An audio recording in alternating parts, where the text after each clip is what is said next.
Every time I think of a long-lasting story, a lot of things come to my mind.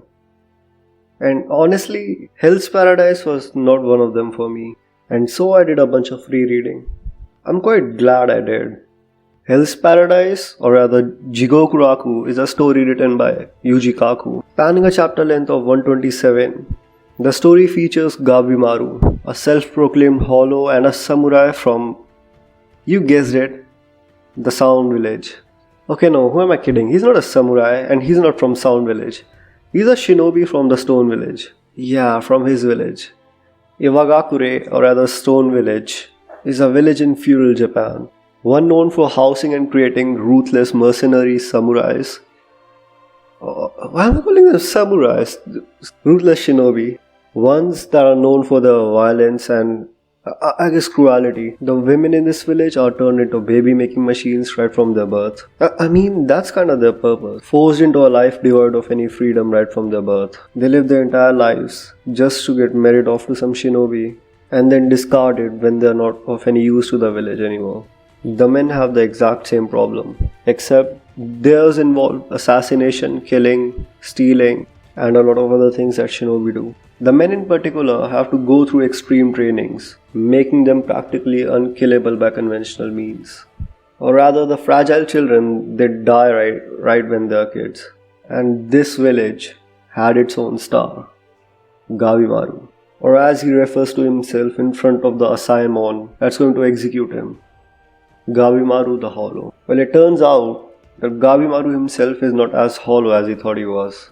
After his failed betrayal of the clan, Gabimaru is sent to the prison only to get executed by none other than the Shogunate, who kind of try everything on him, from tying him with cows, bulls on both sides and trying to tear him apart to burning him alive, and even attempts to skin him, but nothing works. This man Shigaraki, he loses all hope and then decides to kill himself. He decides to get executed and doesn't even present any sort of resistance. And they still can't kill him. Enter Saigiri, or however you pronounce her name. Saigiri is what I call a real samurai. I mean, just look at those curves. Just look at them. Saigiri is a pro executioner, tasked with beheading of Gabimaru. But seeing as though he is not able to really die, she takes matters in her own hands. And that's when you really find out that this man was lying to us all along. Turns out, Gabimaru has a wife. And it's his love for the said wife that kinda led him to the betrayal of his clan. Also, the reason why he was resisting all of this was because he wanted to see her, or rather to be with her. Knowing all of this, Saigiri kinda gives him an option. Either die by the hands of a blade, which he very well could, or get a pass ticket from this hell by going into hell. All he needed to do was find an Elixir of Immortality on an island crawling with demons and gods and whatnot. He even gets protection from the Shogunate, so even the Iwagakure shinobi can't hurt him. A chance to be with his wife, or a chance to die. And just like every other psychotic criminal, he picks the second option. Just kidding, he decides to save his wife. There's something satisfying about Gabimaru killing people. Seeing him rip and tear through bare flesh and then burning it reminds me a lot of Chainsaw Man, or just Fire Punch in general. Rather, it's more like an amalgamation of sharing aspects of both Denji and I guess Agni, and it managing to be so different from the two in terms of personality and what he's actually doing. Gabimaru really sets himself apart from other shonen protagonists. I mean, dude's little motivation is to get back his wife. I mean, come on. Not to mention the side characters. You can't tell me these are the side characters. Everybody in the cast is so well written. They are so fleshed out that you can actually give each of them their own manga. And 9 times out of 10, it will actually work. Now, I won't be covering these side characters because I don't want to really spoil too much. It's just that the characters that stick around in this manga, which you never know which character is gonna stick around. The way they are portrayed, it really makes them feel real. Something about them feels human, like really human. This is especially true for Sagiri.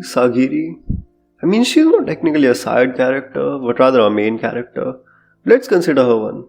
Her entire relationship with Gabimaru, it's really complex.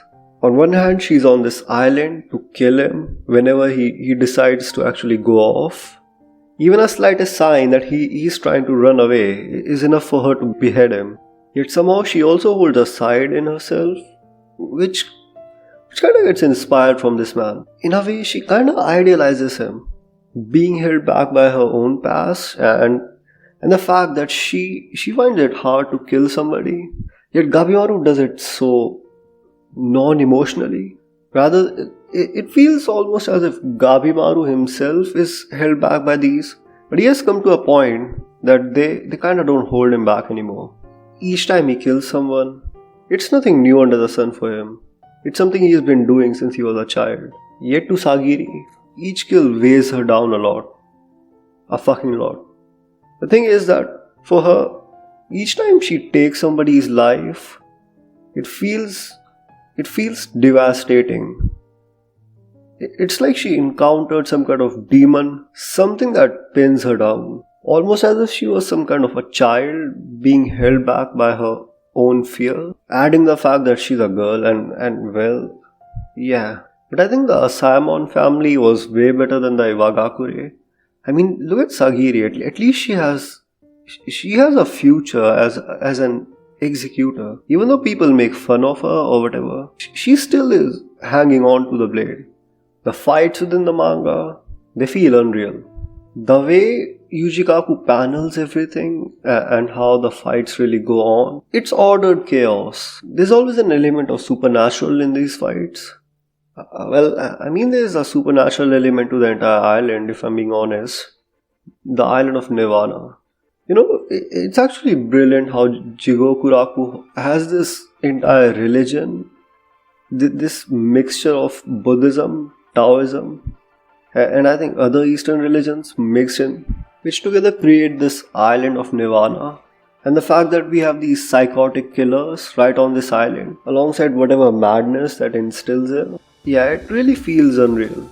Not to mention the double page spreads of these final antagonists, or rather the main bosses.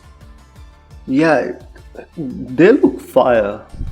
Like something about these panels, they're really unsettling, yet amazing at the same time. It's like Junji Ito, except in a different art style. And seeing that the manga has started to get its adaptation, its well-deserved adaptation, I must say, it's really a good feeling. Watching a manga that you enjoyed so much get a nice adaptation, it's always a good feeling. And seeing how MAPPA Studios is the one doing it, everything they work on turns out to be a banger. I just have high hopes for Jigokuraku. Let's see how the manga gets adapted. Also, I think I would really like to make a spoilerful video in which I kind of go in depth with Gabimaru and what the name really means, and really talk about other characters as well as the main antagonist force, if I may say, as well as talk about the religious significance that a lot of these panels kind of bring up. So if you want something like that from me, it'd be a nice idea to subscribe and turn on the bell. Also, it kind of helps the channel, so that's that.